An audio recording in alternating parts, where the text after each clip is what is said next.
je vous retrouve aujourd'hui dans une nouvelle vidéo qui sera mon vlog d'Halloween. Donc cette semaine j'ai décidé de lire des livres dans la thématique d'Halloween principalement. C'est parti!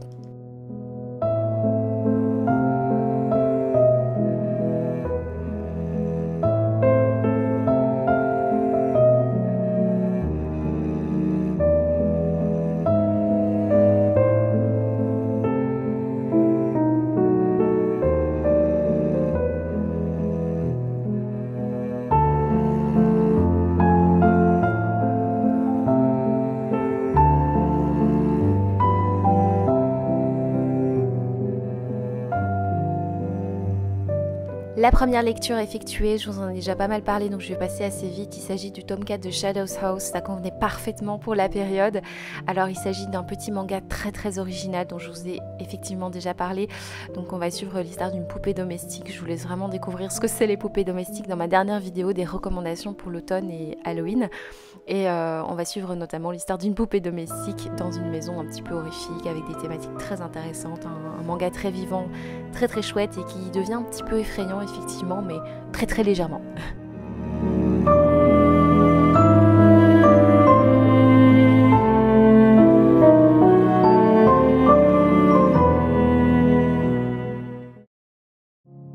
Cette semaine, je suis allée en librairie. Alors ça faisait longtemps que j'avais plus été. J'avais été pour chercher un cadeau et j'en ai profité pour faire du repérage pour mes prochains achats. J'ai repéré notamment quelques thrillers qui me tentent bien, notamment pour la période du Black November. J'ai vu notamment celui-ci, La vie est mort de Lucie. Alors celui-là, je pense me l'acheter pour l'hiver parce que je trouve la couverture convient vachement. J'ai aussi repéré ce petit livre-là, 10 petits meurtres, dont j'ai jamais entendu parler. J'ai été intriguée un petit peu par la couverture. J'ai repéré aussi quelques romans de fantasy qui me tentent bien. Et puis je suis allée dans le rayon tout ce qui est automnal. Et j'ai repéré notamment ce petit album sur les champignons. Je me dis que ça peut être vachement pratique pour se promener en forêt parce qu'il est assez petit, donc visiblement facile à mettre dans son sac. J'ai continué dans le rayon automnal avec des choses, certaines choses que j'ai déjà, et notamment ce livre de Joe Hill, Le Carrousel Infernal, que je n'ai pas. J'avais jamais entendu parler de celui-là. Je suis allée également en rayon VO puisque j'avais envie de m'acheter un ou deux petits trucs, et il y a notamment celui-là qui me tente beaucoup, mais bon, ce sera un petit peu passé la période d'Halloween quand j'y retournerai. Nous sommes allés chez Binots avec Elisiane et Annabelle pour échanger notre petit swap de l'automne. C'était super chouette et j'en profite pour vous montrer les livres que j'ai reçus et notamment aussi un petit service presse. Donc le premier, il s'agit d'un livre d'une autrice que j'ai envie de découvrir depuis longtemps. Il était dans ma wishlist depuis un moment. C'est un roman de l'autrice Sophie Anderson. Elle a écrit des petites histoires plutôt jeunesse, très imaginatives il semblerait. Ici on est avec l'histoire d'une jeune fille qui vit dans un château et un jour elle va découvrir un monde imaginaire, un monde magique. Et il y a des petites illustrations, ça a l'air très mignon, ça fait vraiment longtemps que j'ai envie de la découvrir. Et donc voilà, ça fait partie des découvertes que j'ai envie de faire prochainement. Ensuite, j'ai reçu La Princesse sans visage de Ariel Holz. Alors celui-là, je sais plus trop le résumé. Et je vous avoue, j'ai pas trop envie d'en savoir avant de le commencer. Celui-là, on n'en a pas trop entendu parler. Quand il est sorti peut-être, mais depuis, j'en ai plus trop entendu parler. Ensuite, j'ai reçu un livre que j'avais envie d'avoir depuis un moment également. Il s'agit d'un roman notamment historique, il me semble, qui va parler, entre autres, de Bram Stoker et de Dracula. Il me semble qu'on rencontre aussi Oscar Wilde dedans.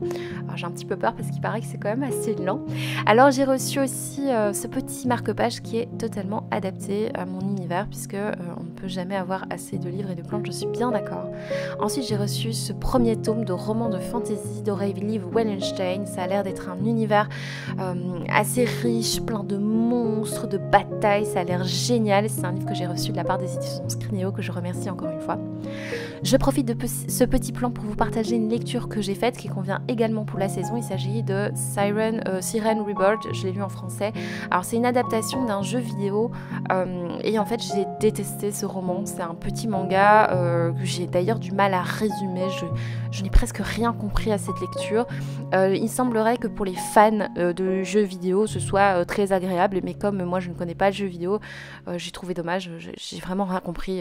Enfin vraiment inintéressant pour moi.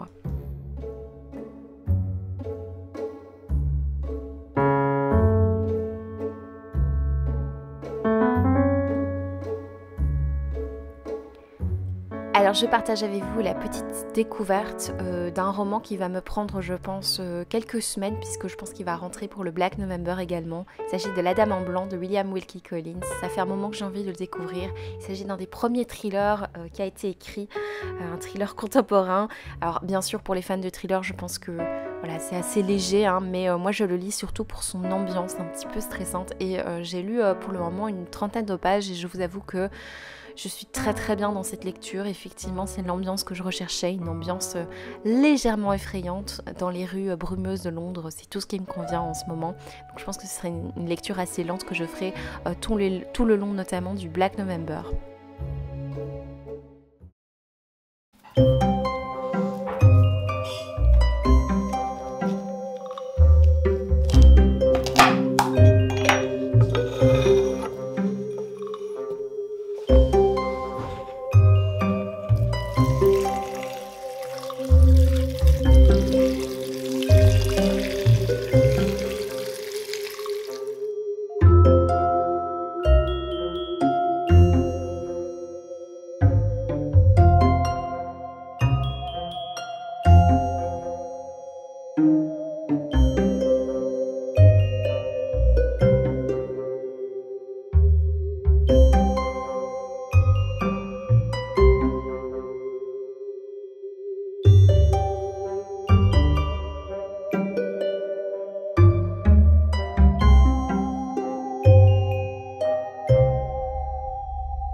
Partie dans la famille avec beaucoup de livres, beaucoup trop, vous allez voir. J'ai notamment embarqué Fangs Crocs. Alors c'est un livre que j'avais commandé, je pensais le recevoir en anglais et en fait j'étais un peu déçue de voir qu'il était traduit parce que je voulais vraiment le lire en anglais, mais j'ai quand même été agréablement surprise de voir que c'était la petite maison d'édition 404 éditions. Je savais pas du tout qu'ils avaient édité ça.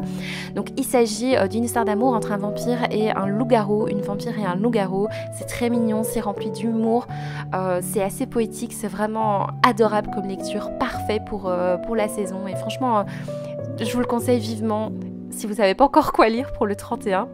Ensuite, j'ai découvert Peur bleue de Stephen King. Alors, il s'agit d'un projet calendrier dont il parle dans le début du récit. Il explique comment ça s'est fait.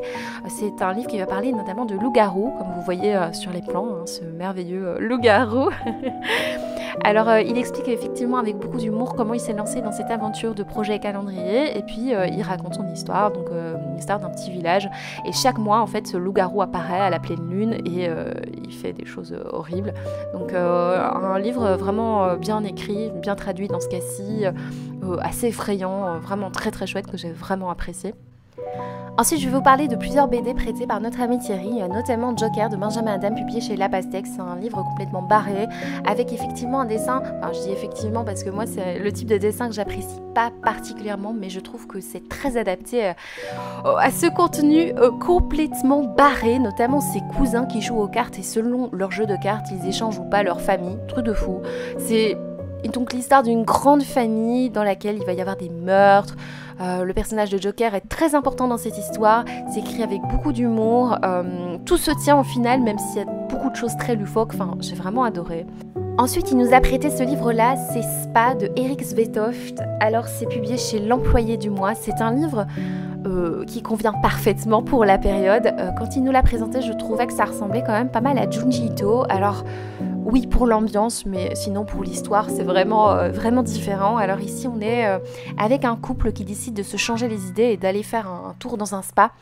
Et en fait ce spa c'est la folie, enfin vraiment, on va suivre donc ce couple, on va suivre aussi un personnage qui travaille dans ce spa et qui est un peu maltraité par les autres, on va suivre le patron, c'est comme un cauchemar, c'est comme ça qu'il nous l'a présenté et c'est vraiment ce que j'ai ressenti et il y a beaucoup de scènes bien glauques, bien dégueulasses.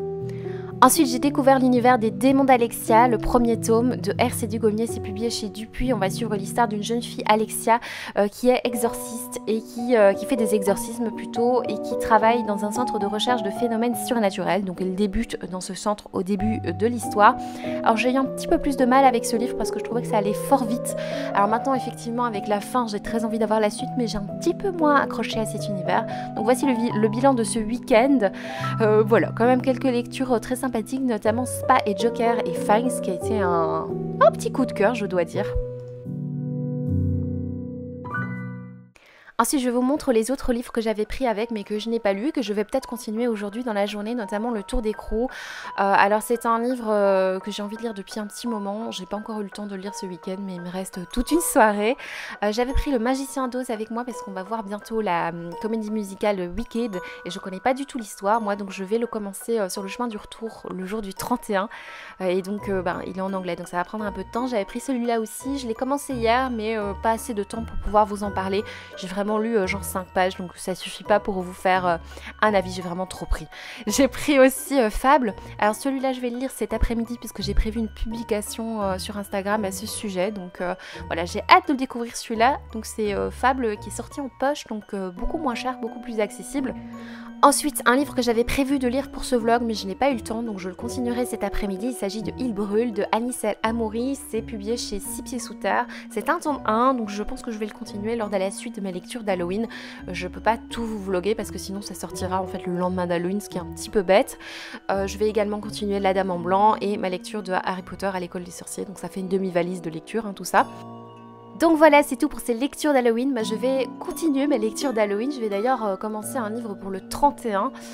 J'espère que cette vidéo vous aura plu. Je vous laisse avec quelques petits plans de l'événement La Lanterna Magica. J'avais été gentiment invitée à cet événement. Donc c'est un événement à La Hulpe qui montre des illustrations du château de La Hulpe. C'est encore ouvert jusqu'au mois de décembre. Donc je vous laisse avec ça. Bonne fête d'Halloween à tous!